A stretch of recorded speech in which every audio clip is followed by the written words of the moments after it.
Ever wish you could, like, travel back in time? Go back to the start of something big? Yeah.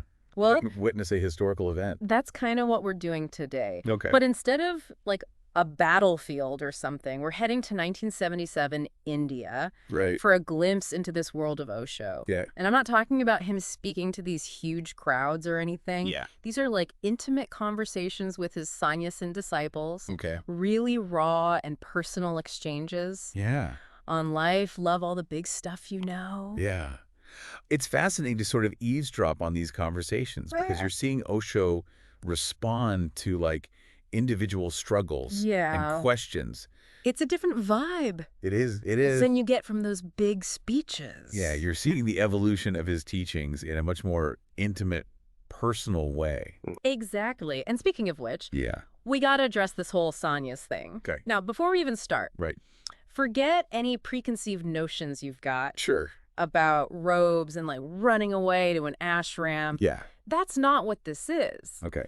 Osho's take on sannyasin is a total perspective shift. Yeah, it's that internal rebellion, you know, Yeah. that moment when you realize the old you, the old way of thinking just doesn't fit anymore. Mm-hmm. And we've all had those inner sannyas moments. Yeah. Maybe it's a breakup that like totally reshaped how you view love, Yeah. or a career change that redefined what success means for you. Right.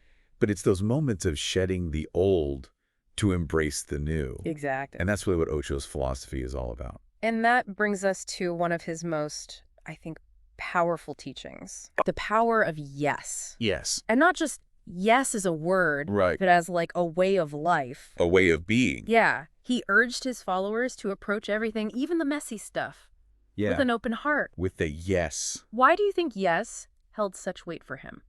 Because saying yes disrupts those ingrained patterns of fear and resistance that we all have. Right. It's choosing growth over stagnation Okay. and recognizing that, you know, often discomfort, Yeah. it comes before real transformation. Oh, I like that. Yeah. To say yes to life, Mm-hmm. in Osho's view, Yeah. is to say yes to learning Okay. and expansion. Yeah. And, he even had this anecdote about Einstein. Oh, really? Apparently Einstein Okay. would let his letters pile up Oh, wow. for a month before even thinking about answering them. Wow. And someone asked him why. Yeah, what'd he say? He said he figured most of those problems would just resolve themselves. Wow.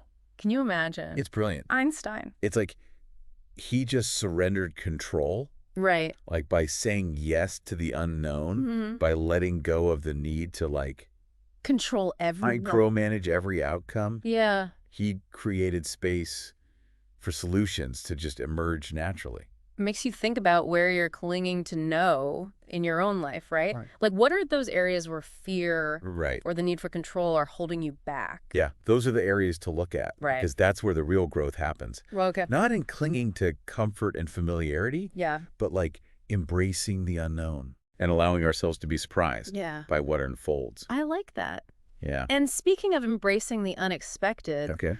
Osho had a lot to say about love and freedom. Yeah, he did. He really believed Yeah. that possessiveness Yes. and clinging Mhm. were the biggest threats to a thriving relationship. He absolutely believed that true love required non-attachment. Really? Yeah, a radical acceptance of the other person's individuality. That's a challenging concept. It is. I mean, how do you reconcile a deep, loving connection Yeah. with this idea of non-attachment? Right. It almost sounds like Yeah.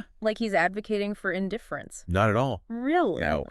Osho wasn't suggesting we become like emotionally detached robots. Okay. It's more about approaching love with open hands, not clenched fists. Mm-hmm. He had this beautiful analogy he used. What was it? He said, love is like a summer flower, Okay. vibrant, Yeah. intoxicating, Mm-hmm. but temporary. Okay. But beneath that flower, there's a perennial root. Okay. Even when the bloom fades, the root remains, Right. ready to sprout anew. So even as relationships evolve Yes. and shift and change, Right, or even end. the love that fueled them doesn't just disappear. Right. It transforms. Exactly. Yeah. And that's a very liberating perspective, wouldn't you agree? It really is. It really makes you think about how we approach love. Yeah. Like, so often it's from a place of lack. Hmm. Trying to find completion in another person. Right, like you need this other person Yes. to feel whole. And Osho's challenging us Yeah. to cultivate love from this place of wholeness. Yes, of individual freedom. Exactly. And, that need for wholeness, Yeah. that need for connecting with our authentic selves, Right. that was central to his teachings on meditation as well. Okay, so let's talk about that. Right. Because this is where Osho really throws a curveball, I think. Yeah, he does. He challenges those traditional images of meditation. Okay. The serious faces, the forced Ah, quiet, right. all of them. It's like Yeah. he wasn't about sitting on a cushion Right. trying to empty your mind. Yeah. It was not about like escaping reality. It wasn't about escaping life at all. Right. He believed meditation could be playful, Yes. rebellious even. Yes. And it could be incorporated into everyday life. Yes. I remember reading about how he encouraged people to use anything as a vehicle for meditation. Absolutely, like painting, Yeah. playing an instrument, Yeah. even something as simple as like washing dishes. Really? Yeah, for Osho, meditation wasn't about escaping life. It was about bringing a heightened sense of awareness Right. to every aspect of life. So it's less about achieving that state of no mind. Right. And more about just being present. Exactly, being fully present in each and every moment. He emphasized awareness over emptiness. Yes. Because the mind's always going to generate thoughts. Yeah, exactly. The thoughts are always going to be there. Yeah. The key is to just observe them Okay. without getting swept away. Without being totally consumed by them. Right. And he actually shared this really interesting anecdote What's that? about a man who only claimed to have experienced true no mind after a car accident. Wow. Yeah. Talk about a wake-up call. Right. It makes you wonder if sometimes it takes a jolt to the system It really does. to shake us out of our routine Yeah. into a state of pure presence. It's like our habitual patterns have to be interrupted Yeah. for us to even see them. Okay. And once we see them, then we can start to choose differently. So how do we cultivate that? Right.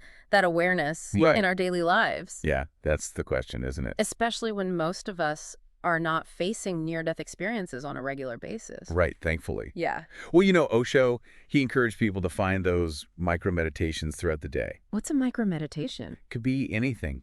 Brushing your teeth, Okay. waiting in line, Right. even just taking a few conscious breaths. These seemingly small acts, when you infuse them with awareness, Yeah.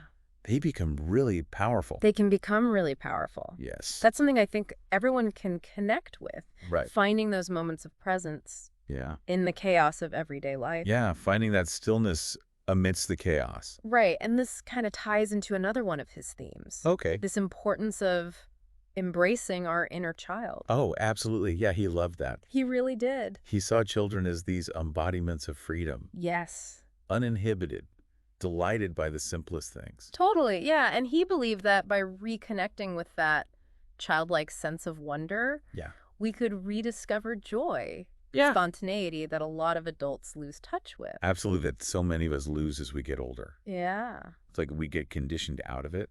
Yeah. And he told that great story. Do you remember?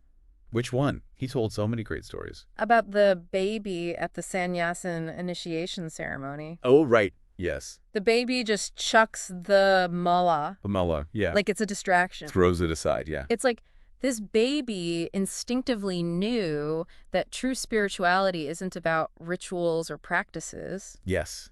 It's about something much deeper, something more innate. Right. It's that innate sense of just Being present in the moment, yeah. It's a beautiful reminder It is. that sometimes the most profound truths are the simplest. Absolutely. And so I want to ask you, Yeah? when was the last time you felt that kind of pure, uninhibited joy? Oh, wow. Like, what makes you come alive? What makes you feel like a kid again? It's funny you should ask that. Yeah. I was actually just... Makes you think about those things, It does. And maybe that's the key to unlocking those inner sannyas moments. Maybe so. Those opportunities for growth and transformation. Could be. It's about approaching life with a sense of playfulness, Yeah, that lightness. A willingness to let go of control and just be. Just be. But letting go of control, that can be scary. It can be very scary. Especially when it comes to something as fundamental Yeah. as our sense of self. Yeah, and that's where I think Osho's views on imperfection Okay. become really relevant. Let's talk about that. Because Okay. he wasn't about